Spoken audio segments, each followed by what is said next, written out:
Monday went down, we're live on the air.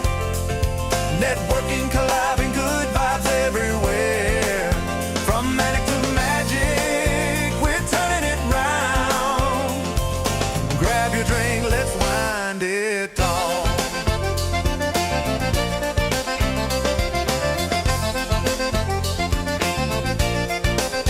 Resellers unite, share wins and some fun. Recharge your week, the best has begun. Vintage finds and stories to share. To old guys and friends who care. Monday went down, come join the crew. Relax, connect, discover something new. From manic to magic, the best show in town. It's Monday night, let's wind it down.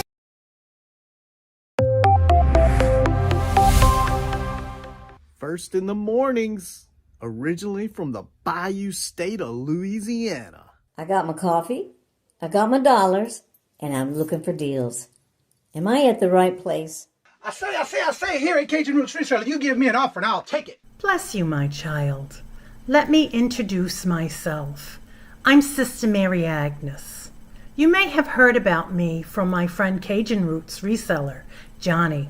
I met Johnny many years ago when he was purchasing furniture from Frankie and Johnny's in Louisiana. They were not going to give him credit, and I vouched for him.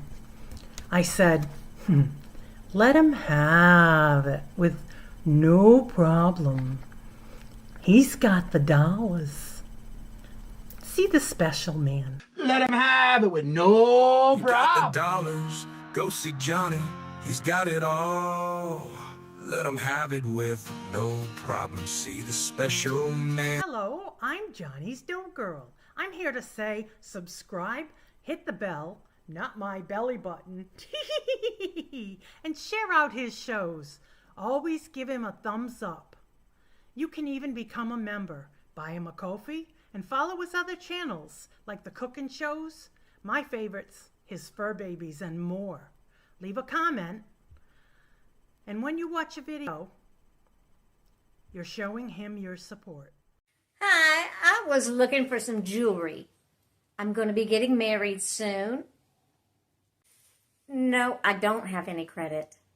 Well, here at Cajun Roots Reseller, if you own a fixed income, even if it's on a sale, in the Cajun Roots Reseller eBay store, guess what? Send an offer. We'll let you have it with no problem. Johnny has many auctions, chat shows, in the morning, in the afternoon, in the evening, and all are welcome. But there's no drama or negativity tolerated on any of his channels. Now go, child, with my blessings. Watch Cajun Roots Reseller. Love always. Be kind to one another, and have a blessed day.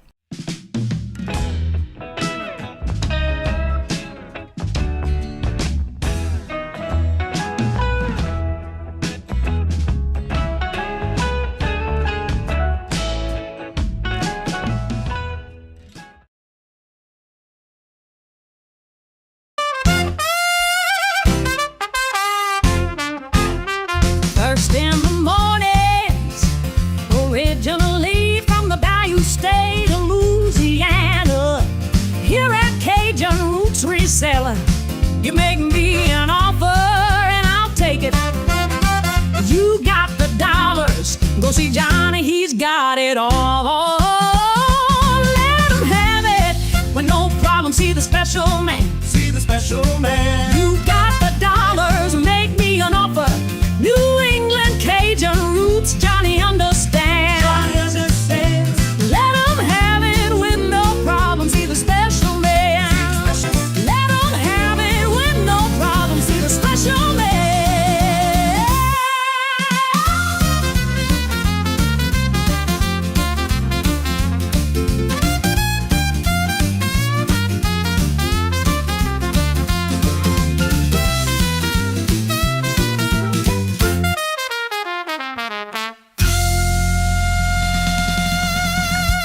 not going to be on the desk.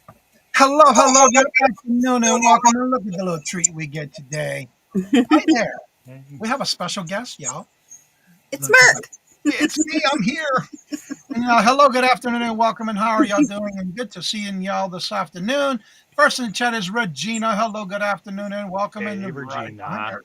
Carol, hello, good afternoon, and welcome. And Hey, how are boo. you doing? And Ellen, hello, good afternoon, and welcome. And how are you doing? Good to see you. And Terry Bear, hello, good afternoon, and welcome. And how are you doing? Terry. Good to see you. Welcome. Everybody's chatting back and forth. Claudette, hello, good afternoon, and welcome. And how are you doing? Good to see you. Welcome. Jeffrey, hello, good afternoon, and welcome. And how are you doing? Jeffrey. Good to see you. Welcome. Yes, how cute, right? For those that not sure what's going on today, we've been usually every Monday we try to have a guest. Today we have none other than Al from Al's Full Shelf Shop, and we have been talking back and forth in reference to homemade food for your pets. And so we were talking, and she said, I would love to do it. And so we are here tonight with that. And if you have any questions, make sure to ask them in the chat. We'll make sure to give them answers for you. Next Monday, we're going to have John from Popeye's Postcards, having to do with ephemera and selling and picking out postcards. That'll be next Monday. So Al, tell everybody a little bit about yourself and what got you into homemade food for your pet. So Merc is actually the first. Here, let me put you down, honey. Okay. So Merc is actually the first dog I've had that I've home cooked for. I got him at 9 weeks old. He was a Christmas present for Lou. And his first year, when I picked him up from the breeder, she had actually said to me, make sure not to give him any people food because it will make him sick. And that's actually not the case. So the first year that I had him, he was at the vet's probably every 6 to 8 weeks because he was sick all the time. It was it was either throwing up or diarrhea, to be flat out about it. He was constantly sick. And so I just kind of started looking more into it. I myself personally, I prefer to look for natural remedies before conventional. I'm not against conventional. I just think let's try natural first if it's at all possible. So I said, why not the same for my dog? And so that's when I had come across making their food. And so I started looking into that. And because I had tried a few different brands, gradually changing over, just like you're supposed to do when you're trying, and looking at the higher quality foods. Because I know for like myself and Lou, when I get us food, I'm getting the grass-fed beef. I'm getting, grass-fed milk, the organic, the all-natural stuff. Try to find fewer ingredients so it's healthier for us. So when I was looking at the ingredients in dog foods, you'd think, you'll see ingredients listed like chicken and all this, and they're adding corn to it. Well, they're adding a lot of corn. Corn is just filler, so is rice. And then I learned about the meats that they use, which are called they're denatured or 4D meats, which means they're dead, dying, diseased, or disabled. So which means so when meat is processed for us as food, the cattle arrive at the processing facility alive. And then that's where they're processed. So what they're using for animal meats is the animals have already been dead. You don't know for how long. So they're dying, or they're in the process of dying because they're sick. Disease, meaning there could be a cattle that has like a huge cancer tumor and they're using that meat in the dog food. And disabled means something where say a cattle is injured and they can't walk. So they're disabled. They'll just, scoop it up with a tractor and do away with it. They're not, and unfortunately, dog food isn't regulated like human food is. So that's how they're able to get away with it. I really, really recommend the documentary. It's called Pet Fooled. It is on Amazon Prime, but I'm sure you could find it other places. That one really eye-opening, but just be warned, you'll see some stuff. So, and they're using meat that's labeled as not safe for human consumption. I just think, well, if it's not safe for me, why am I giving it to my dog? So that's how I got started with it. One thing you do have to do if you're interested in cooking for your dog and you haven't before is you have to research what your dog breeds, what their nutritional needs or requirements are. For just like, for example, with Merc, he's a miniature schnauzer. They're prone to pancreatitis and diabetes and also Cushing's. So I know pancreatitis, they have to have a low-fat diet. And obviously with diabetes, you also have to watch their sugar. So he gets, for the longest time, he was getting just flat out chicken breast. But I've since started incorporating other meats into it. I do, because I started with ground beef, but it's like a 97%. And then I'm obviously draining the fat and I rinse it off. And I do ground turkey because that's also very lean. I've done bison for him. He loves that. Bison is naturally very lean. And I found a, what's it called? A butcher, like a meat butcher place and a meat shop. And they have, when they have it, they have elk, which I want to try with him. And they have, believe it or not, kangaroo, which is also naturally very lean. It's like less than 10% fat. So, but I haven't been able to get it. Every time I'm there, I miss it. So, so that's, another one. I also want to try rabbit for him because I've heard that's, so just, it's like us. We don't want to eat the same meat every single day. We want a variety. Right. So do the dog. So, you just have to do it safely. So that's what you have to look into is, what their needs are. Like if you have, what's that breed? Australian Shepherd, right? The cow dogs down, they've got a lot of energy. They're probably going to need more of a lot more protein requirement for energy and stuff than what Merc should really have because too much protein. Schnauzers are also prone to kidney stones, so but again, those are things that can kind of be helped with diet. Okay, before you go any more further, I want to catch up with the chat real quick. Okay. I saw where, let's see, Miss Linda came in. Hello, good afternoon, and welcome. And how are you doing? Hey, Linda. See you. 710, hello, good afternoon, and welcome. Terry says, I don't like to cook for myself, alone for feeding for my cat cooking meals. Cats. There was another one right here. I used to babysit a kangaroo. Aww. All right, so I'm going to get into a few questions to get the chat involved. I would like y'all to ask any kind of questions. My thing is I've been doing some research to finding out what can I cook. And again, now that I know I need to check and research the proteins and stuff for my dogs, because I have two different types. Mm-hmm. And also, my concern is too, like, for example, I watch a lot of videos, and of course, everybody says something different. What are some of the seasonings that we can and cannot use to give it some flavor when we're cooking for our children? Well, I can tell you 100% from learning experience, do not give marjoram. It's toxic to dogs. Margarine? He never had any. What happened was I was getting the chicken. It was all in the casserole dishes. I had 4 of them go in the oven, and I was like, you know what? I'm going to put this Italian seasoning on it. Well, I thought Italian was just basil, thyme, and oregano. There's marjoram in them. So come do a quick check. And sure enough, toxic to dogs. So pull that out, rinsed it off, and it was made sure to get it all off, and it was good to go. So don't give marjoram. Marjoram. Okay, I thought you said marjoram. I just use straight up just regular seasonings. Like this is I have a whole basket like with his supplements that I add to his food, and I just have these in there, and I do a scoop and I sprinkle it on there. When I'm feeding him, or if I'm doing, a lot of times I'll make like a big huge batch and then I'll portion it out into individual containers and they get frozen that way. So if I was doing that, then I would just add his supplements to that before freezing.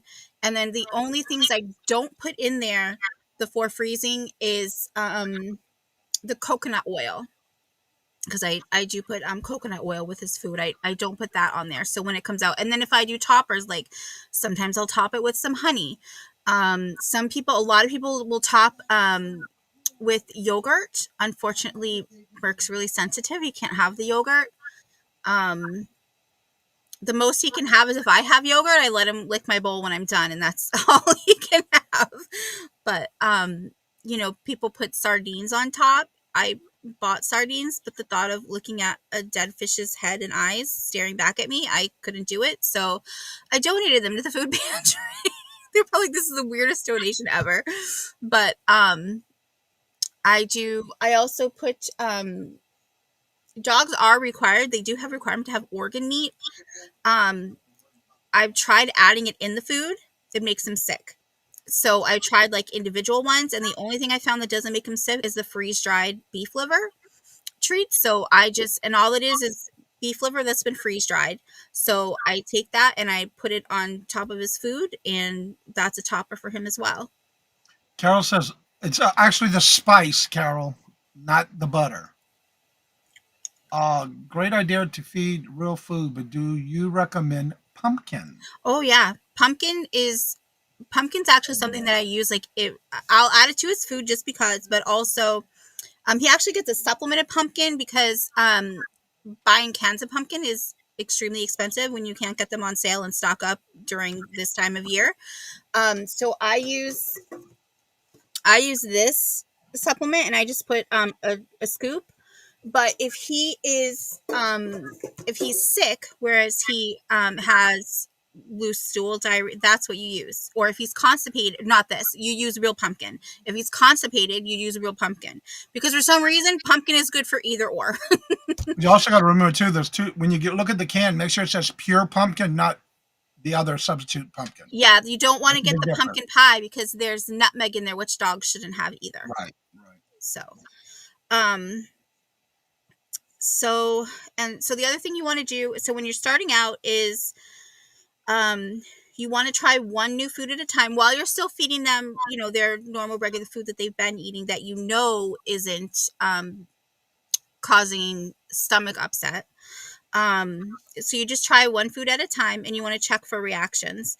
And then you slowly, once you know that they're good, like they're good with chicken and green beans and carrots and broccoli. So you're going to make a mix of that, and you're going to top it on the kibble. And then you slowly work your way to have more real food and less kibble. And it's usually you want to go slow so you don't cause GI upset. So you want to go, take it over 2-3 week period. It's not like a couple days kind of thing. And the other thing too is to don't be surprised if there is a little GI upset in the beginning weeks. It's totally normal. Just go slow. And then it may take a little while for your dog's gut to become healthy after eating the overprocessed kibble, because that actually kills like their gut biome. And so it's now the gut is getting healthy again. And then, just pay attention to things too. Like, so Merc, he can have chicken breasts. He can't have chicken thighs. Those make him sick. And it's just because those are a little fattier.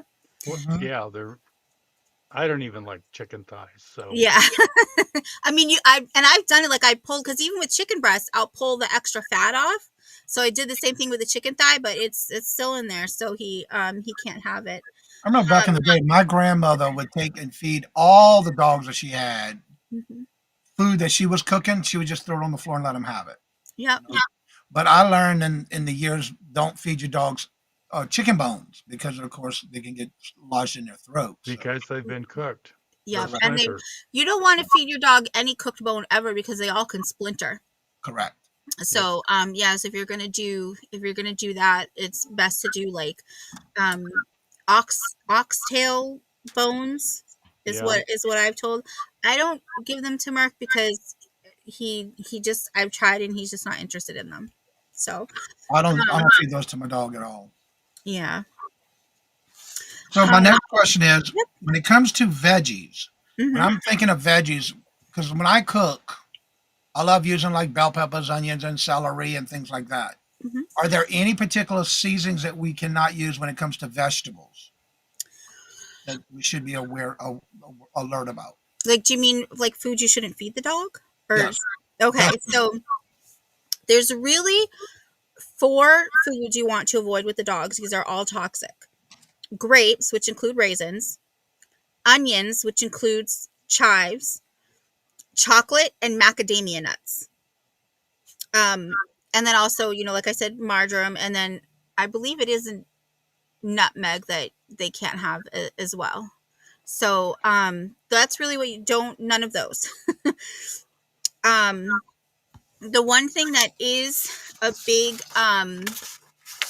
controversy, and it's really just about misinformation, is when it comes to garlic. So garlic is not toxic to dogs, and when fed in appropriate amounts, and it's actually really beneficial. I give him garlic in his food just about every single day. It's fresh garlic. I crush it. I let it set for about 5-10 minutes, and then I add it into his food.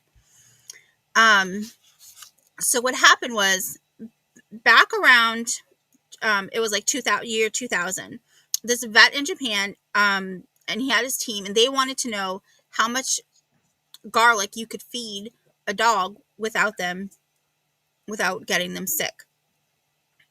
So, or he wanted to know how much garlic you could feed over a 7-day period.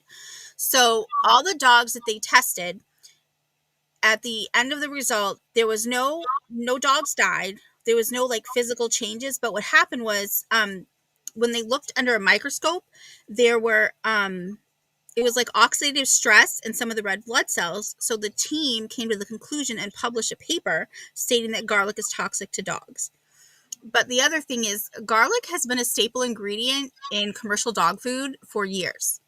So they made a big campaign, including the ASPCA, the AKC, and the Humane Society over here in the States, but it went worldwide that garlic is toxic. Don't feed garlic to your dogs. And then it was actually the pet food industry that wanted to know what dose they were giving the dogs, because when he published information, it wasn't really he wasn't super clear about stuff. So they had to go back and reevaluate, and it turns out they were actually giving, so it was the equivalent for a 70-pound golden retriever, 35 garlic cloves a day. Oh, Wow. that would I'm make not going to anybody eat sick. 35 garlic cloves over the course of a week. Yeah, Exactly.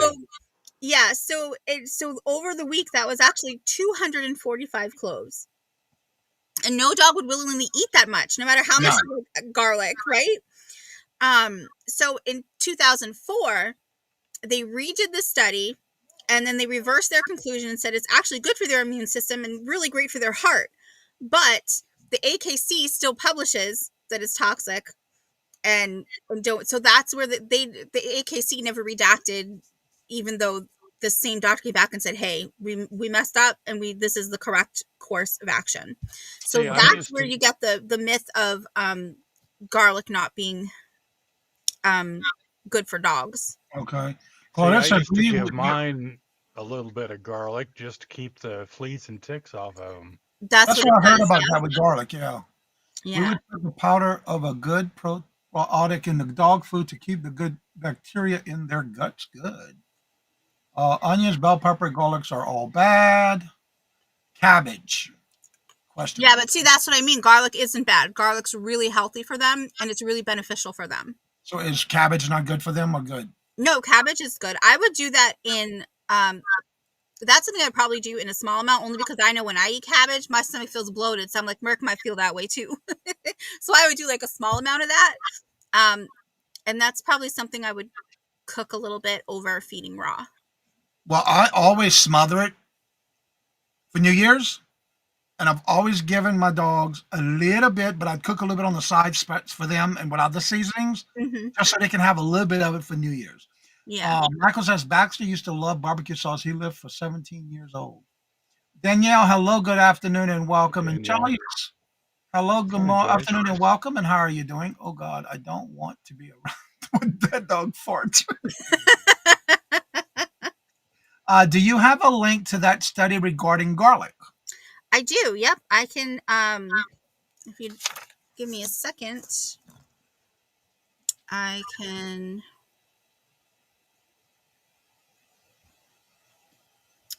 Give me one That answers moment. all those questions, all in one that I did. Now, my next question while you're looking that up is Yep. having to do with starch. Because I've seen so many different people cooking with different starch. Oxidation stresses is the one that causes most issues with pets and humans when you read the study book myself. Yeah.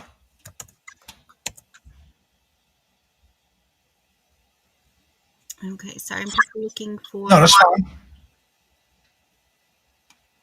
because I guess I didn't link it correctly in my paper, that I could just click on it from the paper.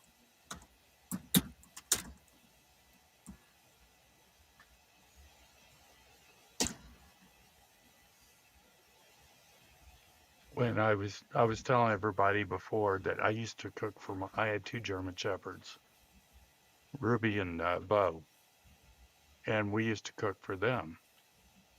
And I would use besides the mixed vegetables and beef product or chicken product, we we would use rice as a filler.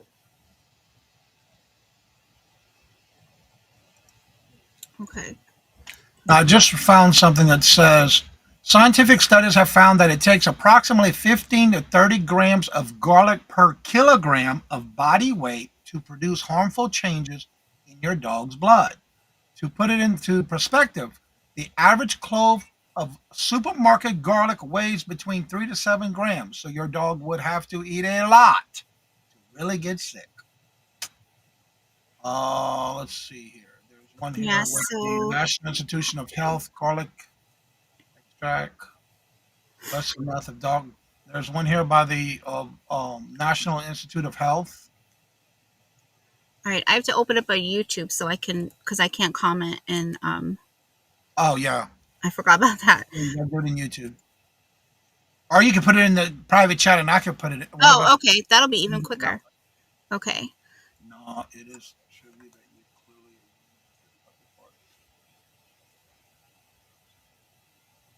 Yeah, yeah. That's one thing about them dogs. They can find whatever it is you don't know they can find in them in the yard. That's for sure. Mm-hmm. So this is the initial one, and then from there you can see like all the links to All right, here's the link to that study. yeah, The original one. from the first one. This isn't the one that I used that I initially found. The best link is the one Dr. Karen Becker, she had done Hey, Cheryl. a little like informative thing on it, and she had the best link. I can get that, and I can post that in my posts on You YouTube. can just post it on the chat, and I can pin it in the comment section of the video after the video airs. Okay. Oh yeah, that makes more sense. Yep. Okay. Cheryl, hello, good afternoon, and welcome. And how have you been? Good to see you.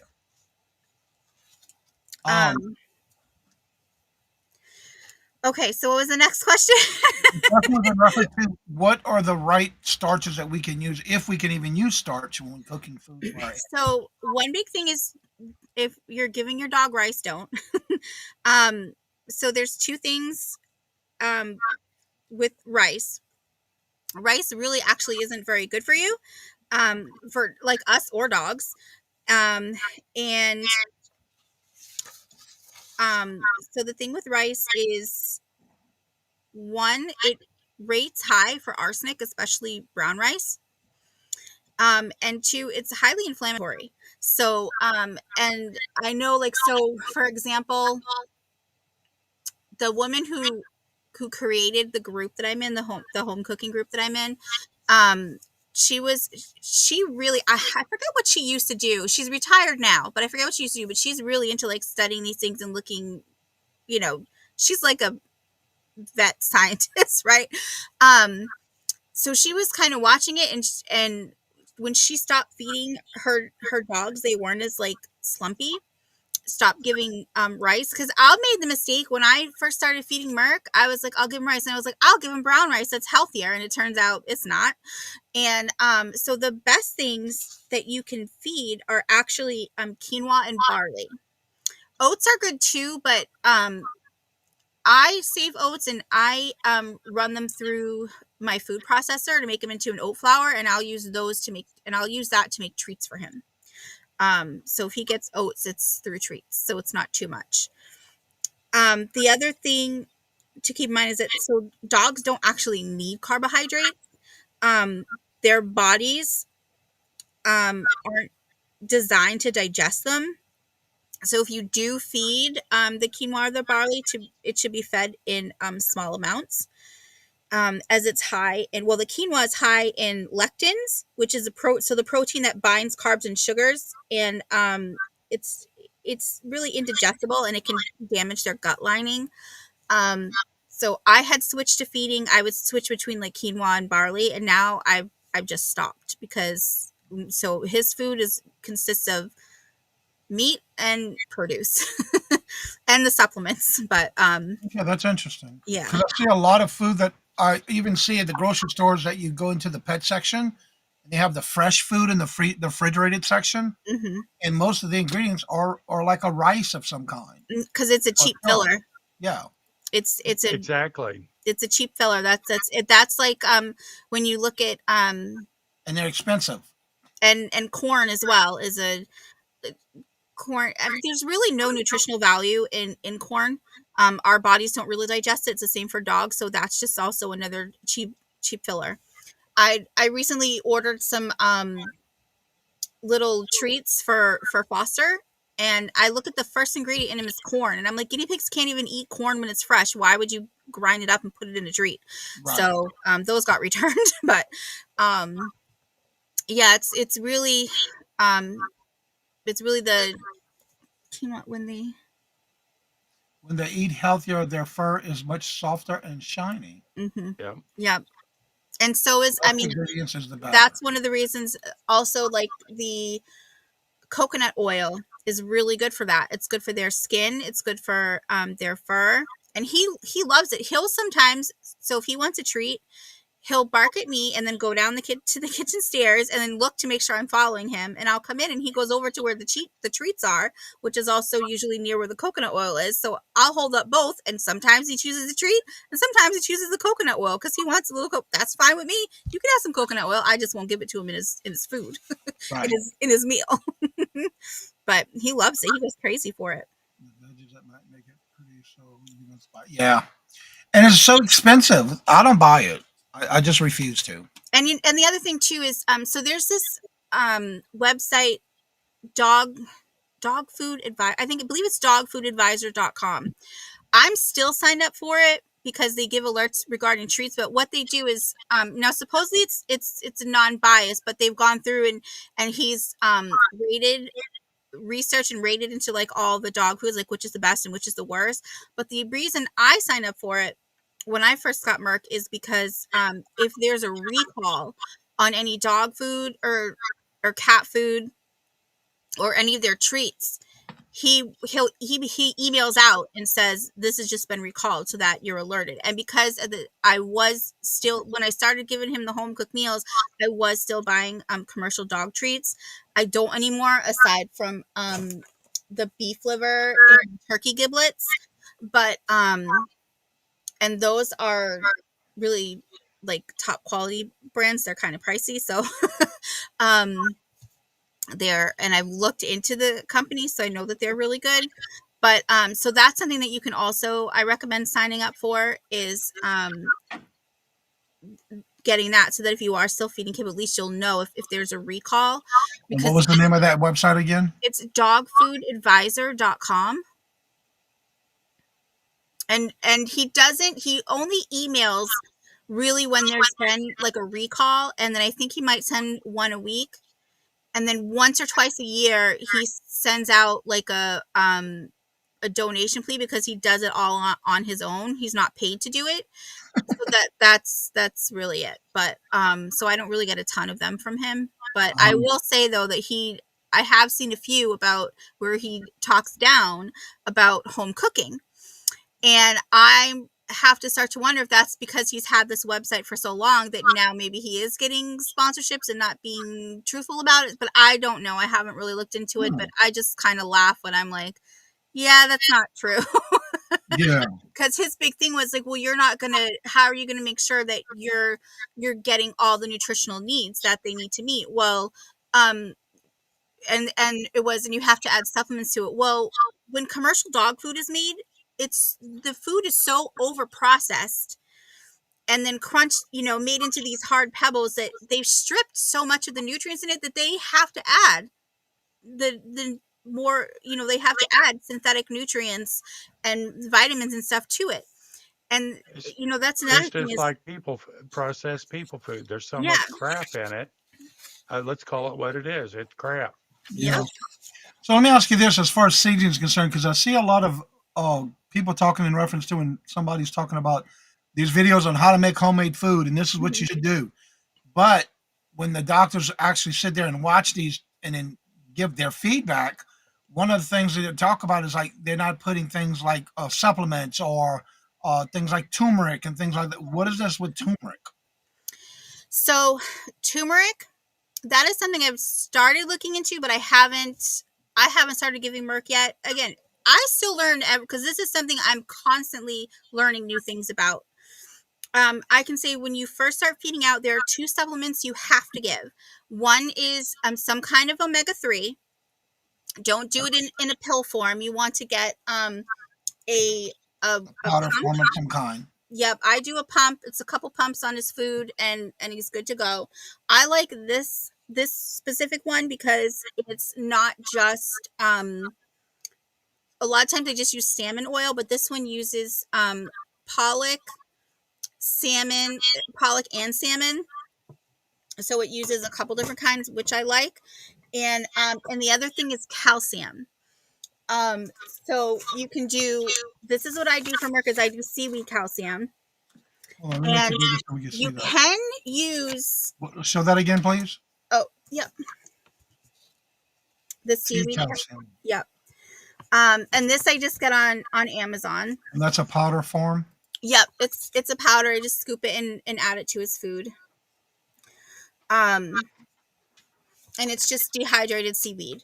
I love cooking. I cook a lot when I can with turmeric, but I don't do it too much because I'm trying to gradually get into using it. But I do use it, and I love it. It's a good taste. So the other option for calcium is you can use eggshells. But the thing is, you can't use eggshells from the grocery store. And the reason why is because when they come from the commercial farms and they're sold in grocery stores, the United States, we're the only country in the world that the eggs have to be washed before they get to the store, and they're refrigerated. They're kept in the refrigerator at the store. Because when a chicken lays an egg, it has a natural coating on it called the bloom, and that protects it. An eggshell is like our skin. It's porous, so things can get into the egg through the eggshell. But when that bloom is on it, it's still protected.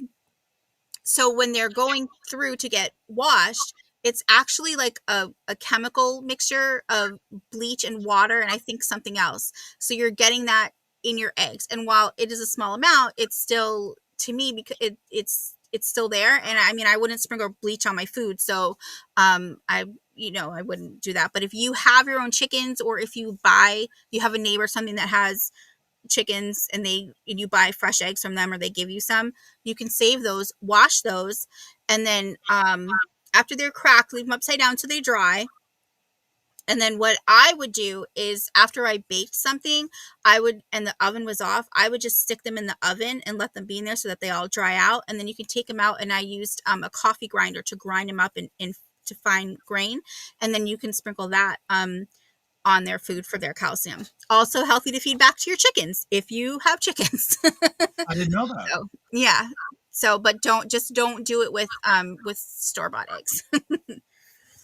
Now, we're speaking of eggs, somebody used to tell me, "Don't do that with your children." I give my dogs every weekend, or at least try to remember on Sundays, scrambled eggs and bacon with a little bit of cheese. Your thoughts? Um, the bacon I wouldn't do just because of the fat on it. But if it was like a little piece like this, and you took that fat part off, I guess that would be okay because you're not doing it every day. I know, like for Merc, I could never do that because of one, being a schnauzer, and two, he does get that GI upset when there's too much grease and fat and stuff. And I mean, cheese you're not globbing a pound of cheese on it, I would imagine. So it's not something every day. I mean, Merc treats it like when. The best way to cook an egg for a dog to get the most nutrition out of it is you want to cook it sunny side up, and you want to leave the yolk really runny, so it's not like super overcooked.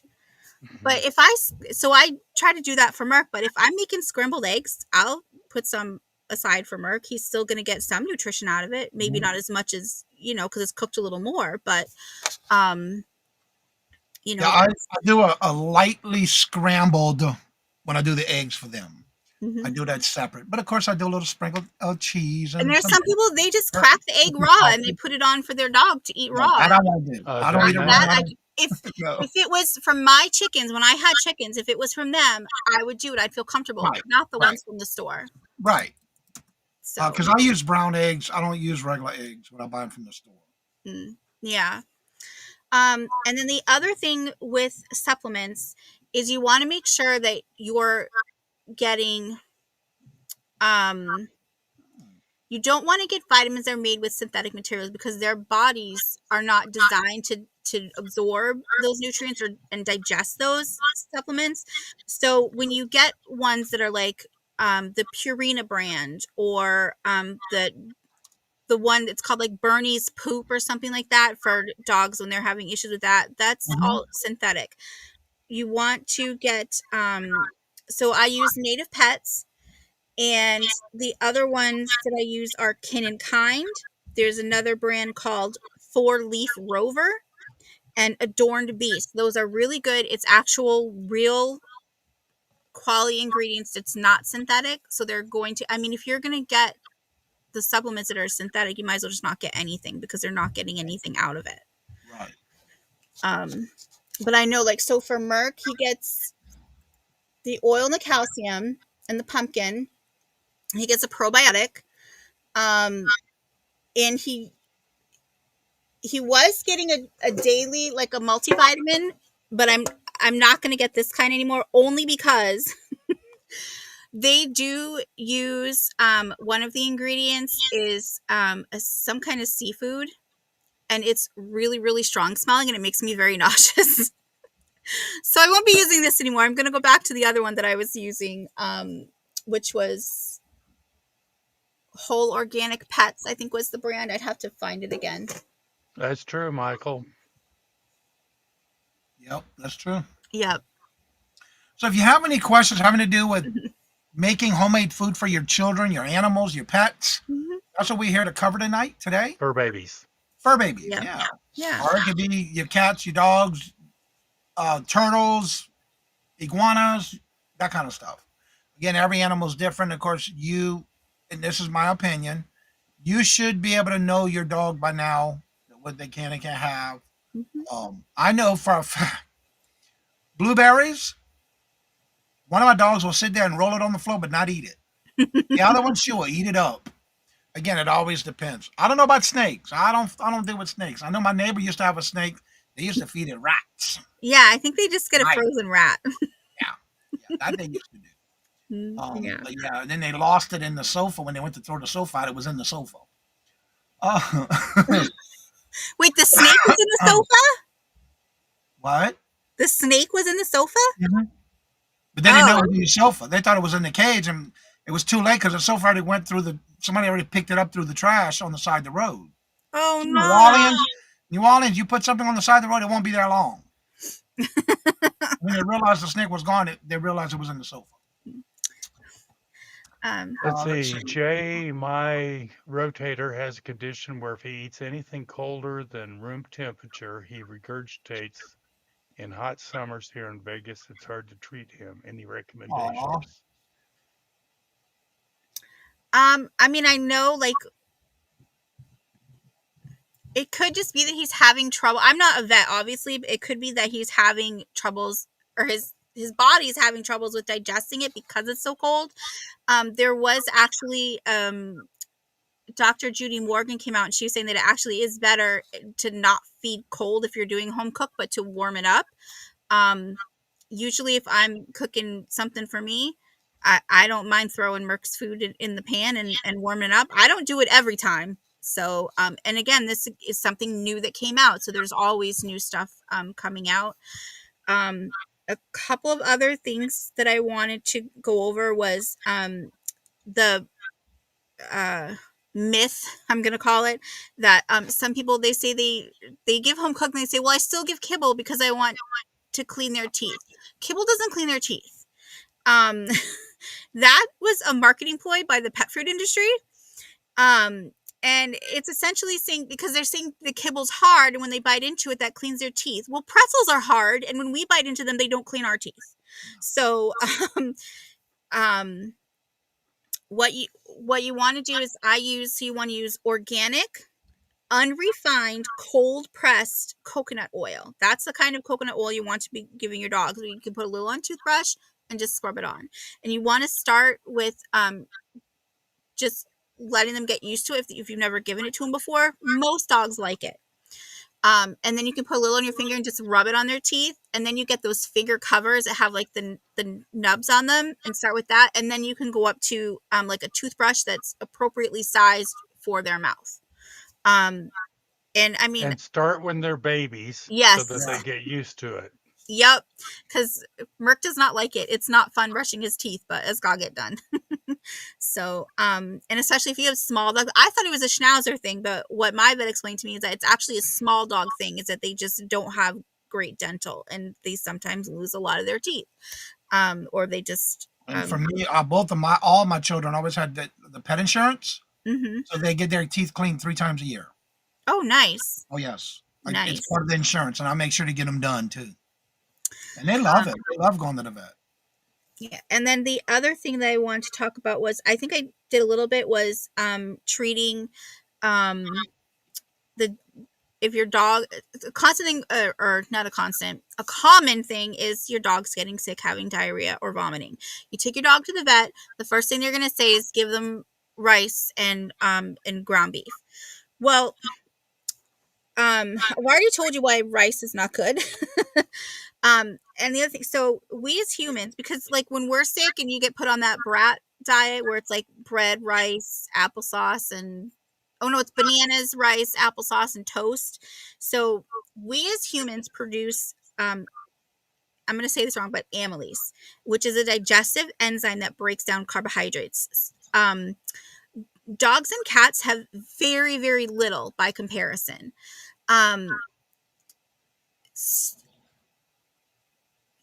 Sorry, I'm just reading my notes here. And if their intestines are messed up, dogs and cats have even less amylase. So meaning that if they're sick, they're making even less of it. So if you feed them rice and their guts are all messed up, you're making things even worse. And the other thing is, if they're having issues, you need to let their gut rest. Otherwise, you're going to keep causing irritation. So for example, if Merc is having one of those issues, the first thing I do is he will get either water or bone broth, and that's it for 24 hours. So if the last meal that he ate was dinner and it makes him sick, he doesn't eat again until dinner the next day. And that gives his gut a chance to rest. He's not going to starve. It's not making him sick. He'll be okay. And so what I feed him then is I start slowly. The first thing I do is I feed just pumpkin. You can also do butternut squash or sweet potato, but just not a ton of sweet potato because that is really sugary. I really just kind of stick to pumpkin. And then you can add, so then once he gets better, you can add just plain meat to it. And then you can start adding the veggies into it. And then you can slowly start taking out the pumpkin. I know because Merc gets so sick easily, it usually goes for about a week for him, but your dog may not need that much time. And if it's because he's vomiting, you want to use just ground turkey, like so the Good pumpkin night, and Heather. ground turkey. So Thank you, Heather. Yeah, a lot of times too, we got to be careful. I know we love our chocolate, and I love my dark chocolate. But with Robert, we do a lot of sugar-free stuff for him, and so we have to be careful. I say we, but my husband tends to have a little mess here and there, like crumbs. mhm. And of course, Maddie May loves to because she can jump on his chairs after he's moved and look up the whole chair and find some crumbs somewhere. So we got to be careful with her because of the fact that she's like our human vacuum cleaner around here with us. If you drop something or you drop it on your shirt and you stand up and it falls on the floor, she's getting it. She's like a vacuum cleaner. So I always say I feel bad for people who don't have dogs and they have to bend down and pick up something that they, food that they dropped on the floor. I tend not to drop anything. 'Cause usually I'm over a plate or something. But yeah, you got to be careful, especially when it comes to sugar-free items because of the ingredients and sugar-free stuff. I've Well, had as a sugar free is very bad for humans, so yeah, in I my don't opinion, in my opinion, that especially if diet you don't really soda that kills and monster drinks and all that. Mm-hmm. Kill, I don't drink any of that. Yeah. Um. Yeah. I know I'm not like drop food. It's mostly when I'm in the kitchen and like I'm prepping food. If something falls on the floor, then I'll be like, okay, Mark, come get. But sometimes like I'll drop something that he shouldn't have, and I'll be like, leave it. And so then I have to bend down and pick it up. But Yeah. Well, most of if the time I'm in Mark the gets it for kitchen me. cooking, my dogs are right by my feet. Hmm. I have to And I ask will them to say, move. if any the most negative thing I have found about cooking is that every time I'm in the kitchen, Merc thinks I'm now making something for him. Doesn't Yeah, matter what I'm doing, he yeah, thinks it's for him. That's the only negative that's come to it. And sometimes he'd be like, "Sorry, it's not for you, honey." yeah. I have that issue every time I'm in the kitchen. Even if I'm just picking up dishes, cleaning the dishwasher out, it doesn't matter. Hmm. They're all in the kitchen waiting for me to do something or drop something. Hmm. Now, if I go to pop a can of tuna, my cat come running from wherever she's at. Yeah. Once they hear the the I lid pop that go. cap. Yep. Even if it's a regular can, but I don't use much can. But tuna, yes. Artificial sweetness. Yeah, I don't. I usually, if I'm going to have anything chocolate, it's dark chocolate. Hmm. Very seldom yeah, I'll eat anything with sugar free or no sugar added. I was really upset with food theory. Hold on, let me go to that one. Upset with the food theory. They posted a video in the channel about making Scooby snacks with sugar free peanut butter. But didn't warn about sugar free peanut butter with. Oh, yes, it is. But was that for dog? Because I know that there actually is like a food that's for people. Because I used to get them for Lou. That's called Scooby snacks, but they were like little graham cracker cookies. So was it for Oh. people, or were they saying it was for dogs? Yeah, I made homemade peanut butter not that long ago, and it was actually pretty good. Hmm. But the way I make it, I'm always worried about giving nuts to the children, but they love peanut butter. Peanut butter's safe for them. Yeah. Some people, like, if you have to give your dog a medicine, sometimes they put it in peanut butter. If you have to give them a pill, but I usually just it was for dogs. Oh yeah, no, that's not good. That's not good. see, um, Michael and I's grand dog. Um, I make treats for him, Mhm. Hmm. and it came from the recipes came from Three Dog Bakery, which I'm they're all about dogs, animals, and they're all like honey and um, Pumpkin, peanut butter. pumpkin, peanut butter. There's a place up the street that just opened about a year, not even over a year, and it's a bagel shop, but they finally started having the little packs of dog treats, little doggy bones. And I've tried them already for the dogs, and they love them. But in Louisiana, there was a pet shop that was a bakery. That's all they did was dog treats. It was a complete dog treat, and they had variety of stuff. And it's amazing on how much they would make, and it would go in one day. They had to constantly be making it overnight just for the next day.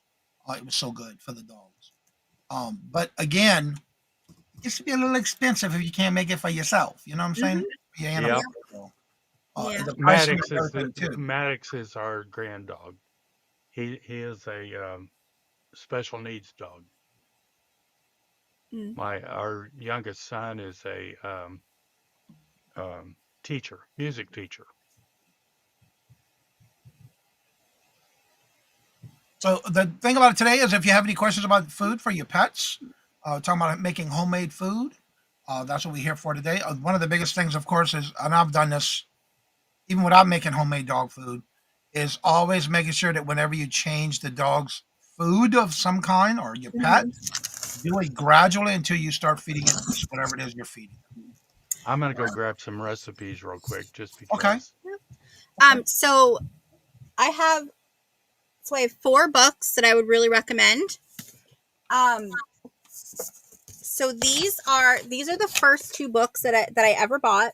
This one is Dr. Judy Morgan. She is both of these ladies are veterinarians. They're real veterinarians in life. She's retired, but she does go on like speaking tours and things like that for her company. I'm actually going to go to, she's having like an expo in Dallas in 27, and I'm planning to be there. But so, and I will say this book, because this is all about like kind of the Chinese like feeling, like if they're hot or if they're cold, and I don't really understand that as much as I've read this book, but it does have great recipes for and it goes through like, this was a really great visual about looking at your dog to see where they are, if they're too overweight or if they're underweight. And yeah, so here's the things, like the seasons of cycles of yin and yang. I don't understand it. If you do, you're very smart because I just don't get it. But there's some really good recipes in here. I'm trying to get to them. Give me 1 minute, because there is a lot of information in here. So this is a meal that she's showing, and it can be used for any sort of swelling or edema in the legs. So there's a lot of like medicinal meals in here. So she says like what they're good for, and you know, all the ingredients. There was one that I used to make for Merck, and like they have a kidney support, kidney deficiency. If you get bladder, not you, the dog gets repeated bladder infections or stone formations, there's a diet here for that. There's a quick question. Michael makes a good point about this one. The puppuccinos, it's all whipped cream. Is that actually good for the dogs? So they're not, I don't think Starbucks, I would have to look at the ingredients, but I don't think they're using just actual cream, like only cream is the ingredient. I think there's probably some preservatives and some other stuff in there. I'd suppose if you were getting it, you know, once in a great while, it's not going to kill them, but it's not something that I would give on a regular basis. If I'm giving my dog a treat on a regular basis, I would rather just get some, you know, heavy cream from the store, like real cream, that's the only ingredient, and whip it up in the stand mixer. Right. And give him that. I mean, there's literally a meal for dry eye. If your dog has dry eye, she's got a meal in here. There was one this one, the cancer fighting veggie grind, and you just take all these veggies from the list and you grind it up and you add it to their food. So she is on Facebook. So that's, if you're on Facebook, you can look her up. And her website is drjudymorgan.com. She has supplement brand she uses. That's the one that's Kin and Kind, that I use some of their stuff. She has a natural spray for fleas and ticks that I use on Merck if we're going to go out. And then, so the other one is, this is Dr. Becker, Karen Becker, and This one also has some good recipes in it, and there's also ones in here for cats as well, and she goes over a lot of things. By far, this is my favorite one, the Forever Dog. This is also Dr. Karen Becker. She came out with this in, shoot, what year was this? It wasn't too long ago. It was like a couple years ago. And I know I believe she's working on the Forever Cat as well. Now, 2021. So yes, it wasn't too long ago, but this has a ton of information. This is something just to pick up and read, and you're going to get so much information from this. She's like, it's all science backed. It's not really like just her opinion. She'll give her opinion, but she also backs it with science.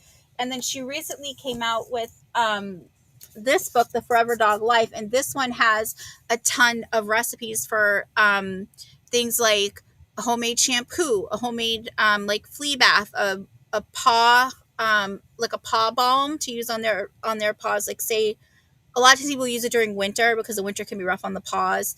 A homemade cleaning, all stuff that's cleaning solution to like clean your house, that's all safe and not toxic for dogs. So this one's really good as well. Also, Claudette made a good point here. There's a certain essential oil that we have to be careful not running into our diffusers with pets in the home, can be very fatal. Yep. Yes, And there is. I think don't- it's spearmint and mint oils. I don't. You know, I'm not sure which one it is because I don't really use essential oils. I'll be honest. Just because there's so many fake ones out there that I'm afraid to buy the wrong one. So that's why I don't get into it. I'm afraid to get the fake kind and make it worse. Actually, according to this, tea tree, wintergreen, pine, cinnamon, citrus, eucalypt, peppermint, and ylang oils are toxic to dogs. Excessive drooling, staggering, muscle tremors, difficulty breathing, collapsing after exposure. But I don't know if that would be if you're using it in your oils. Diffusers, here we go. Yeah, tea tree, pennyroyal are toxic to your dogs. Interesting. I don't use those. I use very little if I do. Essential oils like tea tree. Yeah, that's what I just read. Okay. Also, with Christmas near, we have to be extra careful with. Yeah, I don't buy. Poisons. I don't buy those for that reason. That makes sense. Yeah. Looking. Now you said you went and get some recipes, Mark. Yeah. What you got? I have 4. 4 of them. That's all. Yes, because these are the only ones that I make for Maddox. Oh, that's good enough. Then I have none. Grand Paws, which is a spice cookie. It's a half a cup of honey, 3/4 of a cup of applesauce, a 1/4 cup of molasses, 1 egg, 2½ cups flour, 2 teaspoons of baking soda, a teaspoon of ginger, a teaspoon of cinnamon, half a teaspoon of ground cloves, and a half a cup of chopped nuts. Are you sure this is for your dog? Yes, It's good enough for you to eat. that's right. They are. They're very tasty. Okay, so that was the Grand Paws. The birthday bones are 2 cups of whole wheat flour, 1 tablespoon of baking powder, a cup of peanut butter, and a cup of milk. See? And that doesn't sound too bad. Hearty mix-it-ups is a half a cup of vegetable oil, a half a cup of honey, teaspoon of vanilla, 1 egg, 4 teaspoons of milk, 2½ cups of whole wheat flour, 1 teaspoon of baking powder, and a half a teaspoon of ground ginger. And Maddox's favorite is the 4th of July snaps. It's a half a cup of molasses, 2 tablespoons of honey, a half a cup of water, and 3/4 a cup of vegetable oil. 3 cups of white flour, 1 teaspoon of baking soda, a 1/4 teaspoon of cinnamon, half a teaspoon of ground cloves, and 2 tablespoons of ground ginger. That sounds like regular cookies and mix there. I have Exactly. to ask you that when I hear you're doing like flour, wheat flour. What about things like coconut flour or almond flour? I don't You know. ever use that? Yeah. I've never Um, used that. I'm just curious because I use those a I lot. know almond flour can be hard on kidneys. So that's probably, I just know when I make stuff for Merck, I only use oat flour, and it's oat flour that I make Ground fresh. yourself. Yeah. Yeah, I Okay. use this brand. It's called Farmer's Best, or Farmer's. I want to say Farmers Only. I'm gonna get the bag and I'll show you. But they're actually sprouted oats, so they're because they're sprouted. It's like the nutrition is easier to come out of the oats to absorb into your body than like a regular oat. But so I just take a handful of those and I throw it in the food processor and I grind it up and make fresh oat flour, and that's what I use. The other thing I want to throw out is next time you're making a batch of something, try substituting the vegetable oil for applesauce.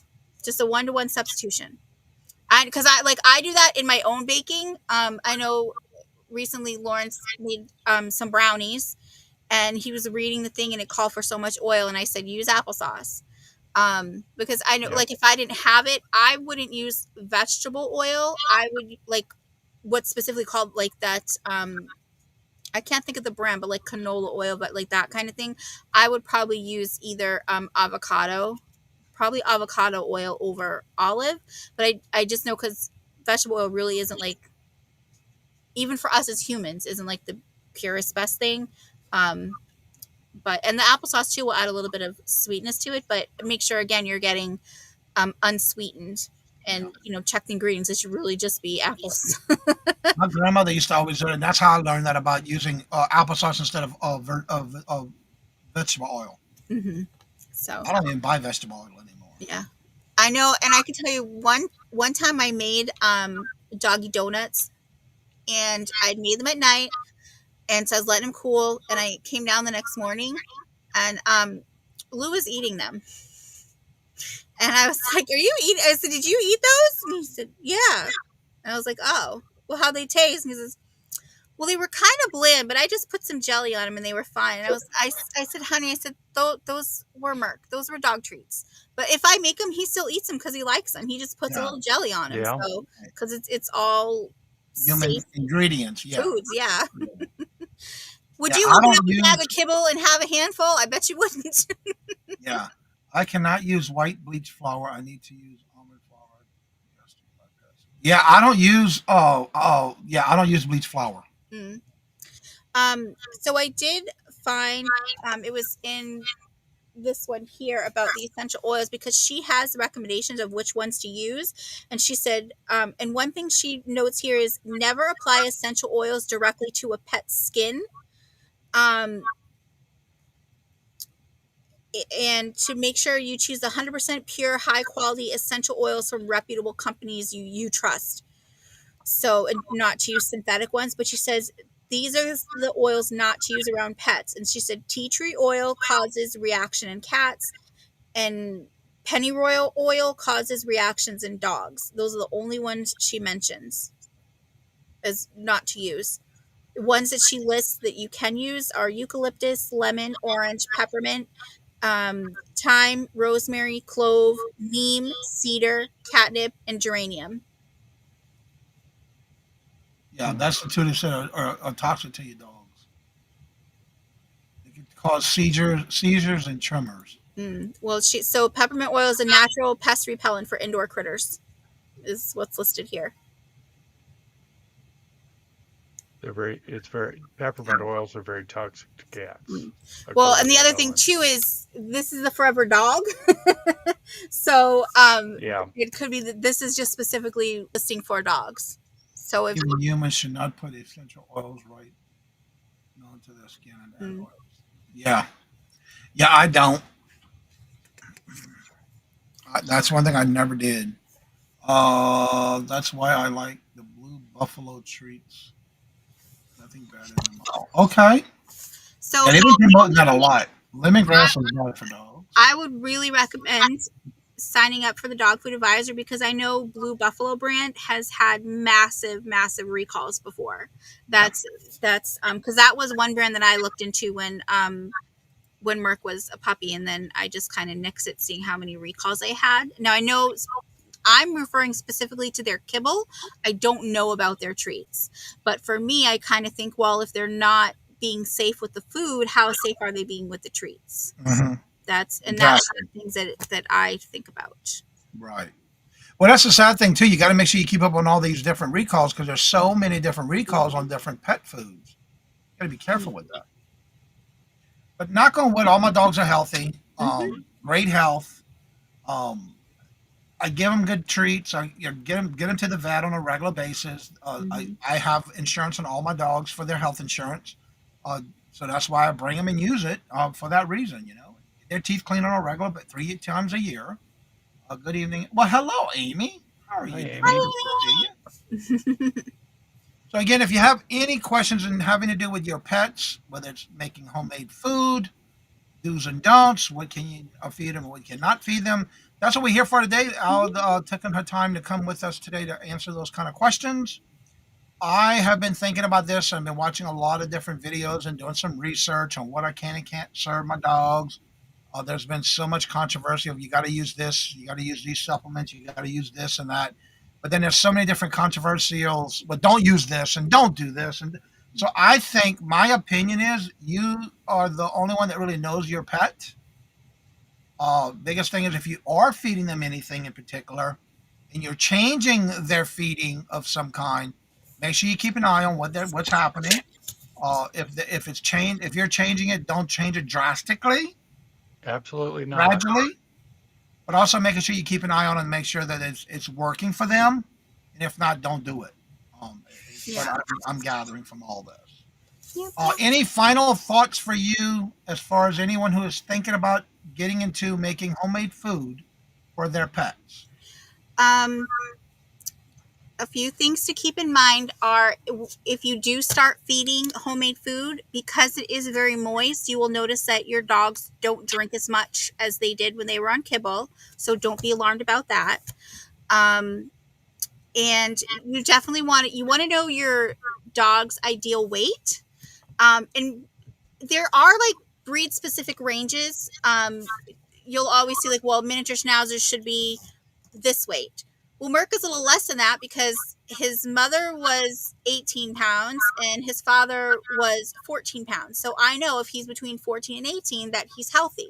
Some people say he's too slender, and I just say, well, that's just how he is. But I also see people with schnauzers that are really chunked out, and I'm like, that's not healthy for your dog. Please lessen their food. But I don't say that because I'm polite. And the other big thing is a lot of times people will say, well, my vet said this, my vet said that. When you're going to school to become a vet, you're going to cover a wide range of topics. Just like if you think way back to when you were in high school and you were in science class, you used to do units. You did a unit on plants, a unit on the bones, a unit on digestion, so they did a unit on nutrition. It's a basic unit. Unless your vet is very specifically a nutritionist, they're not going to have the most up-to-date information. That's why they're still telling you to give rice when your dog has diarrhea. And I'm not trying to knock vets. A lot of times I know Hills does it, and from what I've heard, Purina has started doing it. They contract with different schools, and so that when they graduate and they start working, they will cover the cost of some, if not all, of that vet's schooling if they have Hills or the Purina, because I think Purina now started doing prescription or medicated food, so that the vets will market it and try to get their customers to take it. If you look at a bag of Hills prescription, there's no medicine in there. It's all just ingredients. It's marketing ploy. They trademarked it, and and I'm not saying that all vets do it maliciously. I think they maybe just don't know any better, or maybe they're just wanting to get their stuff paid off, because I'm sure college is expensive. I didn't go, and that's one reason I couldn't afford it. Okay, I want to answer this one because I asked the vet about this question. My dog, especially Maddie May, has a tendency to go, and if I don't clean the cat litter box on a regular basis fast, she does eat the cat poop. The vet said it's okay because it is a delicacy for them, just like if you love eating caviar, it's a delicacy for them. It's okay. It's like they know there's nutritions in it that they're going to eat. That's just okay. There's nothing wrong with it. What about their own poop? I had a dog one time that, yeah. That means they're like, that's what the doctor said. They were actually lacking minerals, and that's why they do it. And it's okay. Yeah. But I guess can't fathom. She's the only one of my pets who ever did that. Why? I don't know. Oh, let me take that back. Snowy used to do that. Yeah. So guinea pigs, when they eat food, they actually do, not all of it, but they do eat some of their poop, because after it gets digested and they go, there's some kind of something in there that they didn't get the nutrients from until after it was digested. So we just, I just think you're getting your vitamin BM, and that's what it is. And look, every time I see her, it's like, girl, you're not coming near me. You're not coming. No, girl. You gotta clean your breath. No, girl. But the doctor said it's okay. It's like a delicacy for them. Just like we humans, I don't eat caviar. No, I don't either. It's too expensive, and I got it. No. Anywho, I do have another question. Sure. If anybody else has any other questions, I don't want to keep Al too much longer. But if you have any other questions having to do with pets, where you're cooking homemade food for them, or you have questions, ask it away in the chat. You had mentioned earlier in reference to when you cook a batch of food, you can batch it out and put it in the freezer. Portion-wise, how much of a portion should we be doing per our dog or animal's size, portion-wise? So let me pull up the paper here. Yeah. So one thing too you want to do is, when you start cooking, you'll also want to start weighing your dog so that you get a weight that they currently are, and then you probably want to start weighing weekly once you're fully home cooked, to make sure that they are getting the right amount. If you notice that they're going down and they shouldn't be, or they're going up and they shouldn't be, you can adjust. But most dogs need between 2 to 4% of, hold on, I'm just reading this thing. Is there any website we can look at as far as according to our dog breed and their age and all that kind of? I don't know if there is. I use the calculations from that I get from the Facebook group I'm in, but they're specifically for schnauzers. Okay. So, but yeah, so that's, it's like they need, so they need 2 to 4% of their body weight. So, so what you do is you get their body weight, and then you can if their ideal weight is 10 pounds and you're going to give them 4%, you do 10 times 4 to get 0.4. And then, sorry, I'm just trying to see what this, and then the ounces per day that they should be eating. So it's like 16 ounces. So you do 0.4 times 16 to get 6.4. So you would do 2 meals at 3.2 ounces, or 1 meal at 6.4 ounces. So that's a little bit less than what I feed them now. Yeah. So it's, it's most really kind of, there are other Facebook groups for other specific breeds. It's more of, you have to go by metabolism, because I started with the 2, and then I went to and I forget where I landed, but I give him 8 ounces, and I started with 6, doing 6 ounces a meal, and then I did 8, and I thought it was too much. He was he went over 18 pounds. So I, went down, but the 6 was too little. But now I've got him where the 8 ounces is great. And so he's staying where he should, and he looks good. So it can be adjustments. You may have periods where you have to adjust it, and that's Right. okay. We have periods where we have to adjust our food. So Right. yeah. Ellen says you actually need to know the breakdown of what you're cooking to do the educational basic because one cup of ice cream is not the same as one cup of steak. Yeah, you're right about that. So, I mean, I can tell you when I do his food, it should be she should have at least 10% organ meat, and that's in the food. I can't do that with Merc because he gets sick. So again, it goes by dog. So that's why he gets. I give him the beef liver, freeze-dried beef liver, and I also give him turkey giblets, which I don't really know if these are organs, but I give to him. They don't make him sick because so much makes him sick. Those are safe for him, and I just mix them with his food. But his meat, he gets like 6. You want to be like 70% meat, 10% of organs, and then the rest you want to be any kind of produce. So, and then you can mix it from there.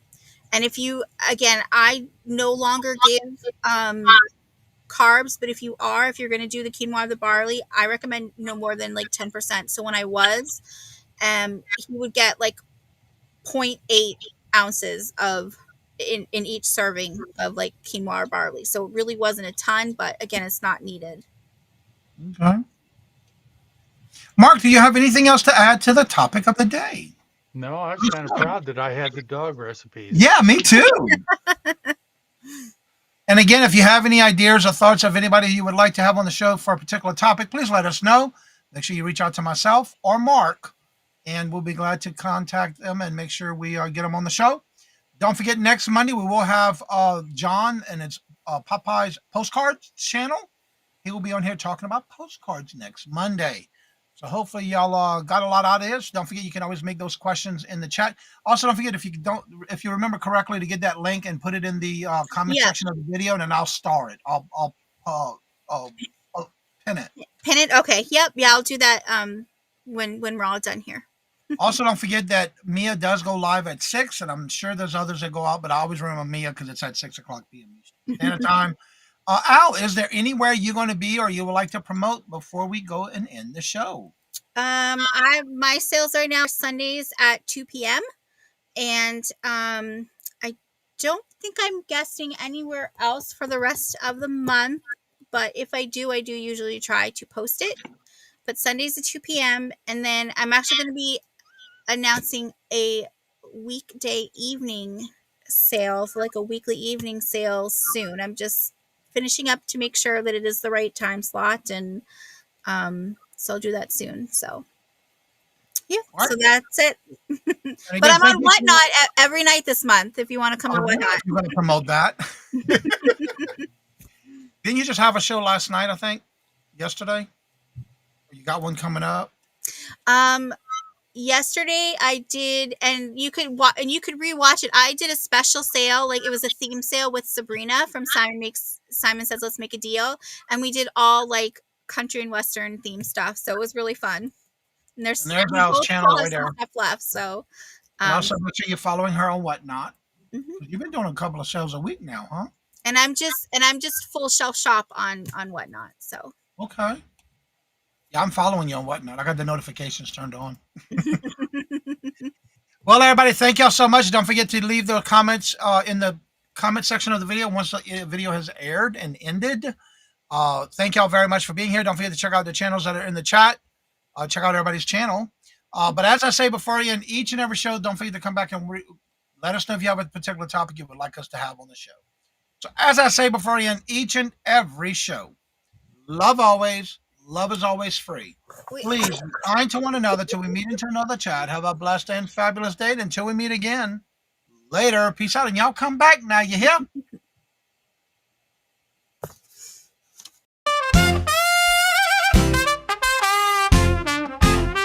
First in the mornings, originally from the back.